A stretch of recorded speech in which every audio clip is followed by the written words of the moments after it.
కంపల్సరీగా రాజకీయాలకు అతీతంగా చూసుకోవాలని ఒకే ఒక ఉద్దేశంతో ఈ రోజు రాష్ట్ర గవర్నమెంట్ కానీ కేంద్ర గవర్నమెంట్ కానీ ఈ రోజు దీని మీద ప్రత్యేకమైన దృష్టి కూడా ఏర్పాటు చేయడం జరిగింది అధ్యక్ష. దాంట్లోనే చాలా క్లియర్ గా చెప్పాం అధ్యక్ష, మహిళల భద్రత విషయంలో. అంటే ఇప్పుడు మహిళలు ఎక్కడికైతే ఈ రోజు మహిళ బయటకు వచ్చి చదువుకొని బయటకు వచ్చి ఉద్యోగం చేయటం వరకు ఒక ఎత్తు అయితే, ఆ ఉద్యోగాన్ని సమర్థవంతంగా నిర్వహించడం, క్షేమంగా మార్నింగ్ బయటకు వెళ్ళి మళ్ళీ ఈవినింగ్ ఇంటికి రావటం వరకు కూడా క్షేమంగా రావటం అనేది ఒక ఎత్తు అయిపోయింది అధ్యక్ష. అంటే వాళ్ళు పనిచేసే ప్రదేశాల్లోని ఉన్న సిచ్యువేషన్స్ అవునాయండి, వాళ్ళు ఉన్న ప్రదేశాల్లో భద్రత విషయంలో అవునాయండి, వాళ్ళకి ఎక్కడా కూడా ఇబ్బందికరంగా సురక్షితమైన ప్రదేశాల్లో వాళ్ళు ఉద్యోగం కల్పించే బాధ్యత కూడా గవర్నమెంట్ తీసుకోవాలి. ఈ రోజు గవర్నమెంట్ కూడా తీసుకుంటుంది అధ్యక్ష.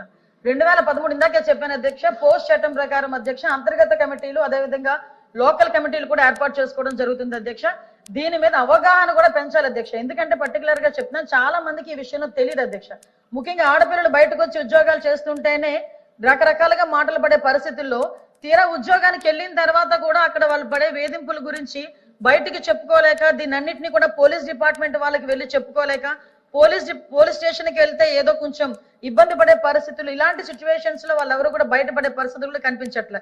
కాబట్టి దీని మీద కంపల్సరీగా ప్రతి కంపెనీలో కానీ ఎక్కడైనా కూడా 10 మంది ఉమెన్ ఎంప్లాయీస్ కనుక ఉంటే డెఫినెట్ గా అక్కడ ఒక అంతర్గత కమిటీ, ఒక లోకల్ కమిటీని కూడా ఏర్పాటు చేసుకోవాల్సిన అవసరం ఉంటుంది అధ్యక్ష. దానికి కూడా సభ్యుల కింద అందులోని బాగా చదువుకున్న ఒక ఎంప్లాయీని చైర్మన్ కింద ఏర్పాటు చేసుకోవడం, అదేవిధంగా ఎన్జిఓస్ ని ఇందులో ఇన్వాల్వ్ చేయడం, ఒక లీగల్ టీమ్ ని కూడా అంటే లీగల్ గా కొంచెం అవగాహన ఉన్న వాళ్ళు అందులో కమిటీల కింద ఏర్పాటు చేసుకోవడం, ఒక కమిటీ అధ్యక్ష అంతర్గత కమిటీ. అదేవిధంగా లోకల్ కమిటీలో కూడా అధ్యక్ష ఎవరైతే కంపెనీల్లో పనిచేస్తున్నారో ఆ కంపెనీ ఓనర్ ఒకరిని నామినేట్ చేయొచ్చు అధ్యక్ష. ఈ రకంగా అక్కడ కమిటీలు ఏర్పాటు చేసుకోవడం. ఇంకొకటి ఏంటంటే, ఎవరైనా మా మీద లైంగిక వేధింపులు జరిగినాయి, మమ్మల్ని ఇబ్బంది పెడుతున్నారు అన్న విషయాన్ని ఎవరైనా వచ్చి కంప్లైంట్ చేస్తే కంప్లైంట్ వాళ్ళు ఇచ్చిన తర్వాత కౌన్సిలింగ్ నిర్వహిస్తారు అధ్యక్ష.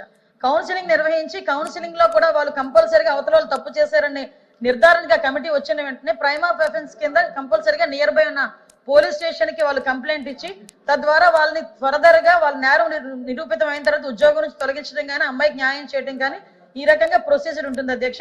దీని మీద ప్రత్యేకంగా నోడల్ అధికారి కింద కలెక్టర్లను కూడా ఏర్పాటు చేయడం జరిగింది అధ్యక్ష.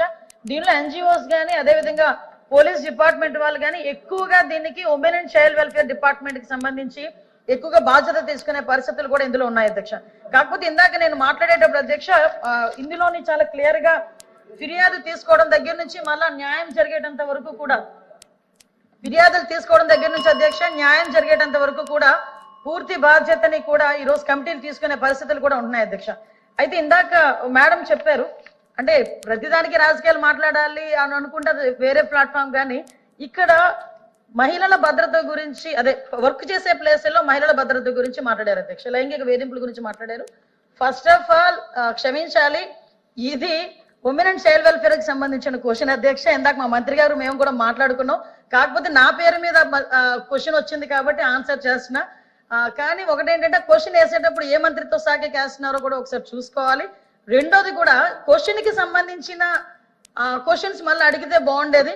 నిన్న అసెంబ్లీలో జరిగింది మహిళల మీద వేధింపులు, డ్రగ్స్ గాంజా విషయం గురించి మాట్లాడారు అధ్యక్ష. నన్న క్వశ్చన్ డ్రగ్స్ గాంజాయి గురించి మాట్లాడినప్పుడు గౌరవ సభ్యులు చెప్పిన దానికి నేను అసెంబ్లీలో సమాధానం చెప్పాను అధ్యక్ష. దానికి సంబంధించి క్వశ్చన్ అడిగితే డెఫినెట్ గా ఇక్కడ కూడా సమాధానం చెప్పే స్థాయి మాకు ఉంది అధ్యక్ష. అందులో ఎక్కడ కూడా వెనుకడిగే ప్రసక్తి లేదు. నెక్స్ట్ అడిగారు కాబట్టి కూడా చెప్తున్నాను అధ్యక్ష, దిశ యాప్ గురించి. అసలు అమ్మా మీరేమనుకోవద్దు, మనం అందరం కూడా మహిళలమే, ఒక్కసారి గుండెల మీద చేసుకొని మాట్లాడుకుందాం. దిశ చట్టం అనేది చట్టబద్ధత అయిందా? ఒక్కసారి మీరు ఆలోచించుకోండి. నేనేమి రాజకీయాలు మాట్లాడలే, మీరు రాజకీయాల్లో ఉన్నారు, నేను రాజకీయాల్లో ఉన్నాను. మీరు ఒక మహిళ, నేను ఒక మహిళే.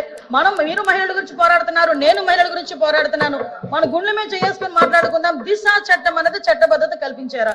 దిశ పోలీస్ స్టేషన్ ఏర్పాటు చేశారు, దిశ యాప్ ఏర్పాటు చేశారు, కాదని చెప్పట్లే.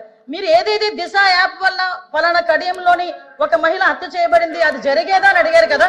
దయచేసి నాకు అవకాశం ఇవ్వండి. నిజంగా దిశ యాప్ ద్వారా లాస్ట్ లెక్కలు తీద్దాం. దిశ యాప్ ద్వారా ఎంతమంది మహిళలు రక్షింపబడ్డారో ఒకసారి మీరే చెక్ చేసుకోండి. ఆ దిశ యాప్ లో ఎటువంటి శానిటీ లేదు కాబట్టి ఈ రోజు ఆ దిశ యాప్ ని కూడా మేము పక్కన పెట్టి కొత్తగా శక్తి యాప్ అని తీసుకొచ్చి ఆ యాప్ కూడా నెట్వర్క్లు పని చేయని చోట కూడా మహిళ ఇబ్బంది పడితే ఇమీడియట్ గా యాప్ ద్వారా నియర్ బై పోలీస్ స్టేషన్ కి ఇన్ఫార్మ్ చేయడానికి రూపొందించేటట్టుగా ఈరోజు శక్తి యాప్ ని మేము ఏర్పాటు చేస్తున్నాం. ముందే చెప్పాను, రాజకీయాలకు అతీతంగా ఆగండి అమ్మా. రాజకీయాలకు అతీతంగా మహిళల రక్షణ కోసం మనం మాట్లాడుకుందామని చెప్పాను అధ్యక్ష. గౌరవ మంత్రి గారు సమాధానం చెప్పారు, ఓకే ఏమేం చేశారో చెప్పారు. కానీ దిశ యాప్ లాంటి యాప్ అనేసి మాట్లాడడం జరిగింది. దిశ చట్టం అనేది మనందరం అధ్యక్ష ఒక్క నిమిషం, అప్పుడు జగన్మోహన్ రెడ్డి గారు అసెంబ్లీలో తీర్మానం చేసి కేంద్రం దగ్గర పెండింగ్ లో ఉంది అధ్యక్ష. ఇక్కడ తీర్మానం చేసి పంపించారు, కఠినమైన చట్టాలని తీసుకొచ్చారు అధ్యక్ష. దిశ యాప్ వాళ్ళు కూడా వాళ్ళ రికార్డ్స్ లో ఉంటాయి కదండి అధ్యక్ష, తీయమనండి అధ్యక్ష. ఎంత మంది మహిళలు ఫోన్ చేశారు. దిశ యాప్ అనేది ఫోన్ లో ఉంటే మహిళా ప్రజాప్రతినిధులుగా మేము కూడా చాలా ధైర్యంగా ఫీల్ అయ్యే వాళ్ళం అధ్యక్ష. తెలియదేమో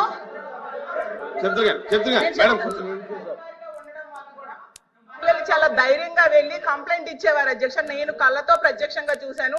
ముందే చెప్పాను, రాజకీయాలకు అతీతంగా మనం మాట్లాడుకుందామమ్మా. ఇప్పుడు ఈ ప్రభుత్వం వచ్చి 9 నెలలైంది, దిశ యాప్ లేదు కాబట్టి దానికి సమాంతరంగా ఇంకొక యాప్ కావాలి ఈ రాష్ట్రంలో ఉన్న మహిళలకి చెప్పారు. కానీ దిశ అధ్యక్ష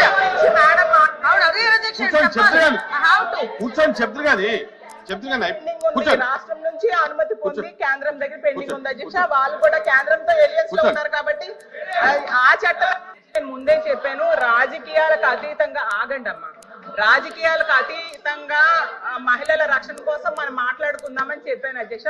గౌరవ మంత్రి గారు సమాధానం చెప్పారు, ఓకే ఏమేం చేశారో చెప్పారు. కానీ దిశ యాప్ లాంటి యాప్ అనేసి మాట్లాడడం జరిగింది. దిశ చట్టం అనేది మనందరం అధ్యక్ష ఒక్క నిమిషం, అప్పుడు జగన్మోహన్ రెడ్డి గారు అసెంబ్లీలో తీర్మానం చేసి కేంద్రం దగ్గర పెండింగ్ లో ఉంది అధ్యక్ష. ఇక్కడ తీర్మానం చేసి పంపించారు, కఠినమైన చట్టాలని తీసుకొచ్చారు అధ్యక్ష. దిశ యాప్ వాళ్ళు కూడా వాళ్ళ రికార్డ్స్ లో ఉంటాయి కదండి అధ్యక్ష, తీయమనండి అధ్యక్ష. ఎంత మంది మహిళలు ఫోన్ చేశారు. దిశ యాప్ అనేది ఫోన్ లో ఉంటే మహిళా ప్రజాప్రతినిధులుగా మేము కూడా చాలా ధైర్యంగా ఫీల్ అయ్యే వాళ్ళం అధ్యక్ష. తెలియదేమో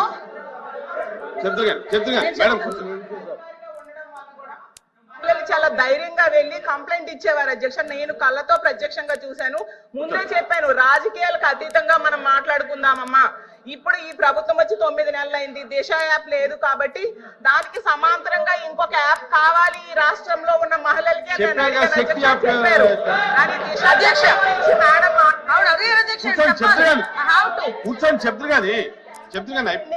రాష్ట్రం నుంచి అనుమతి పొంది కేంద్రం దగ్గర పెండింగ్ ఉంది అధ్యక్ష. వాళ్ళు కూడా కేంద్రంతో ఏలియన్స్ లో ఉన్నారు కాబట్టి ఆ చట్టం